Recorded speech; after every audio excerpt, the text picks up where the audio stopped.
So pagpatuloy natin yung paggawa natin dito mga kabahay. So ang target natin gagawin ngayon ay yung mga pinto. Yan. Gagawin natin yung mga pinto nito ngayon. Nabili tayo ng ating mga gagamiting concealed hinges at saka yung stainless na natin na handle. Doon tayo gagawa ng mag-assemble ng mga pinto doon sa kila Kuya Mon. Medyo maliwanag doon at saka presko. Dito kasi medyo masikip kaya doon tayo para makapagtrabaho tayo ng maayos. Tapos papasok na lang natin dito tapos na sasalpak na lang natin. So ayun. Magtatapos muna tayo ng ating gagamiting plyboard.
Yan, bali natapos na natin itong taas na cabinet, o itong hanging cabinet natin, no.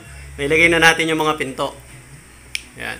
Bali handle na lang yung ilalagay natin bukas, pero sasabay na natin yung dito sa base cabinet natin. Bukas ito naman yung gagawin natin.